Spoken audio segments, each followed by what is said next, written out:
আসসালামু আলাইকুম রহমতুল্লাহ। তো আজ থেকে আমরা কোরআনুল কারিমের তরজমা শুরু করব।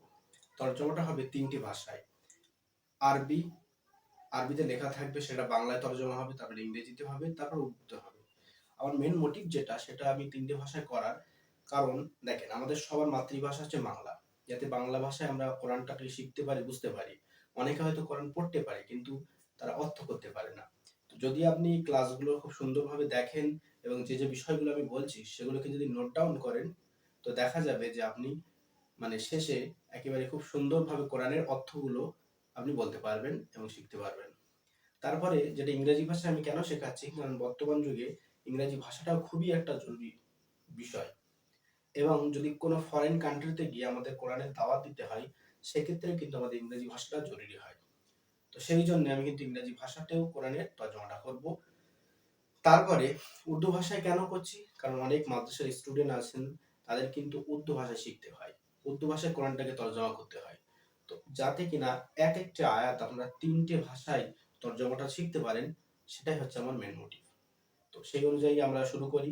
তো সর্বপ্রথম কোরআনুল কারিমের যে সূরাটা আছে, সূরাতুল ফাতিহা, এই সূরা ফাতিহার প্রথম যে আয়াত, আমি সেটা কিন্তু এখানে লিখেছি, আলহামদুলিল্লাহি রাব্বিল আলামিন।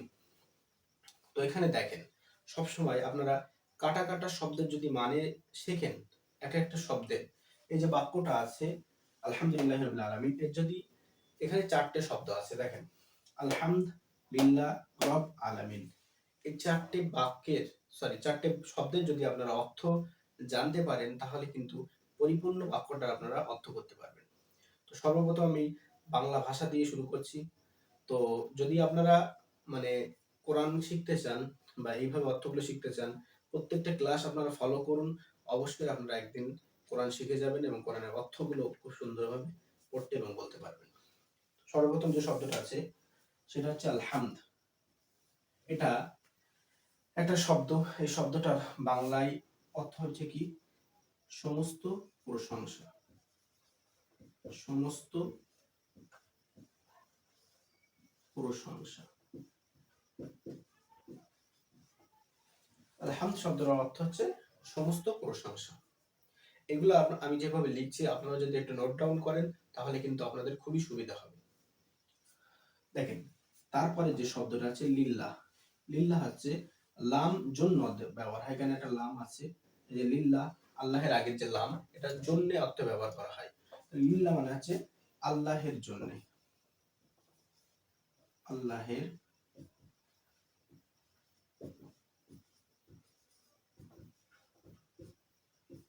আল্লাহের জন্য। তাহলে আলহামদ সমস্ত প্রশংসা, লিল্লাহ আল্লাহের জন্য। তৃতীয় যে শব্দটি আছে সেটা হচ্ছে কি রব। রব অর্থ প্রতিপালক। প্রতিপালক। রব কথার অর্থ হচ্ছে কি প্রতিপালক। তাহলে আলহামদ সমস্ত প্রশংসা, লিল্লাহ আল্লাহের জন্য, আর রব মানে হচ্ছে প্রতিপালক, আর আলামিন, আলামিন যে শব্দটা, এটা হচ্ছে আলাম একটা শব্দ, এর বহুবচন। তাহলে আলামিন কথার অর্থ হচ্ছে জগৎ। আলাম মানে হচ্ছে জগৎ, আর আলামিন মানে হচ্ছে জগৎ সমূহ। কি হবে? জগৎ সমূহ।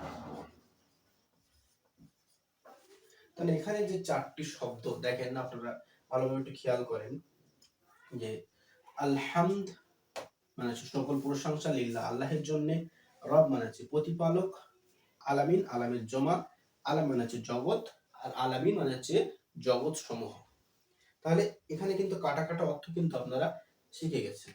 তো এটা যদি আমি পরিপূর্ণ একটা বাক্য তৈরি করি, এই আলহামদুলিল্লাহ রাব্বিল আলামিন এই শব্দটা যদি পরিপূর্ণ একটা বাক্য লিখি, তাহলে সেটা কেমন দাঁড়াবে বাংলায়?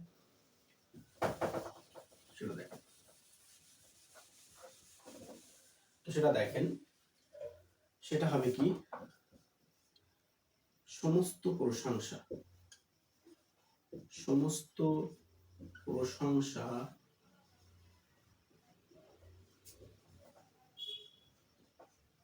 আল্লাহের জন্য। আল্লাহের জন্য, যিনি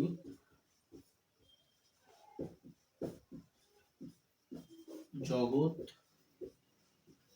সমূহের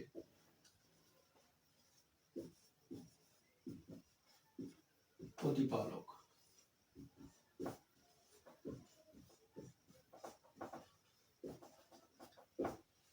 তাহলে কি লিখলাম? আলহামদুলিল্লাহি রাব্বিল আলামিন এর বাংলার অর্থটা কি হবে? সমস্ত প্রশংসা আল্লাহের জন্য, যিনি জগৎ সমূহের প্রতিপালক। তাহলে কিন্তু আপনারা আশা করা যায় যে এই যে বাক্যটা, এর যে বাংলা অর্থটা সেটা আপনারা আয়ত্ত করতে পেরেছেন। তো এবার আমি এই যে বাক্যটা আছে এটা আমরা ইংরেজিতে শিখব। ইংরেজিতে এর অর্থটা কি হবে? দেখেন, আলহামদ মানে হচ্ছে all praise, all praise,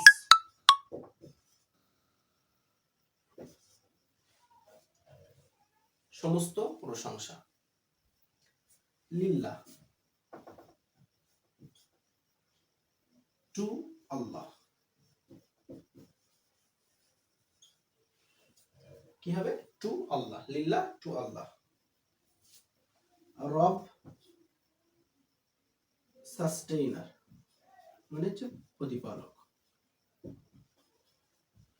sustainer মানে প্রতিপালক।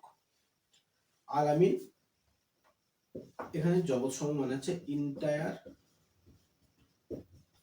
Entire universe, entire universe. তো এখানে চারটি শব্দ, সেই চারটি শব্দ আমরা কিন্তু মানে দেখছি আলহামদ, অল প্রেজ, লিল্লাহ টু আল্লাহ, রব সাস্টেইনার, আলামিন, entire universe.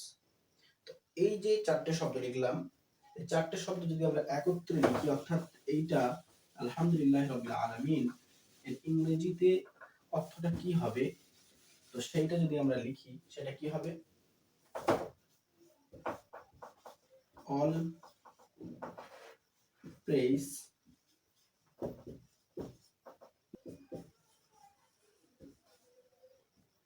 Lord of entire universe। এখানে কিন্তু পরিপূর্ণ আমরা মানে বাক্যটা ইংরেজি শব্দ কাটা কাটা শব্দ এবং কিন্তু ইংরেজি পরিপূর্ণ বাক্যটা কিন্তু আমি লিখলাম, all praise be to Allah, Lord of the entire universe. তো এবার আমরা ইংরেজিটা শিখে নিলাম, এবার আমরা শিখবো উর্দুটা। দেখেন, আমি কেন বারংবার বলছি যে যদি আপনারা এই একটা আয়াতই দিনের মধ্যে শেখেন, দিনের মধ্যে যদি একটা করে আয়াত প্র্যাকটিস করেন না, দেখা যাবে বছর শেষে আপনি প্রায় 3 থেকে 350 আয়াতের অর্থ কিন্তু 3টে ভাষায় শিখে যাবেন। এগুলো লিখুন খাতায়, প্র্যাকটিস করুন, অবশ্যই আপনারা আয়ত্ত করতে পারবেন। আলহামদ এখানে এর কি হবে? তামাম তারিফ, তামাম তারিফ, সমস্ত প্রশংসা, তামাম তারিফ।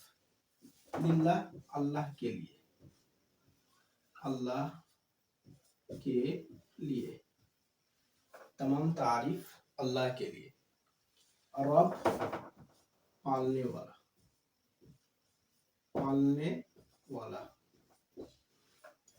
पालने वाला মানে প্রতিপালক, ইংরেজিতে যেটা আমরা পড়েছি সাস্টেইনার। আলম तमाम জাহানু, तमाम জাহানু। তাহলে এই চারটে শব্দ अलहम तमाम तारीफ लिल्लाह अल्लाह के लिए, रब पालने वाला, आलमीन तमाम জাহানু। এই চারটে শব্দ আমরা শিখে নিলাম। এবার আমরা কি করব, যে এই যে চারটে শব্দ মিলিয়ে যে আমাদের উর্দুতে যে তরজমাটা তৈরি হবে সেটা কি হবে?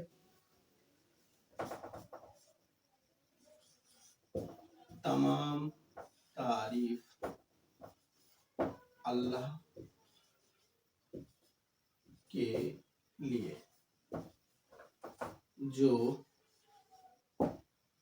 तमाम जहानों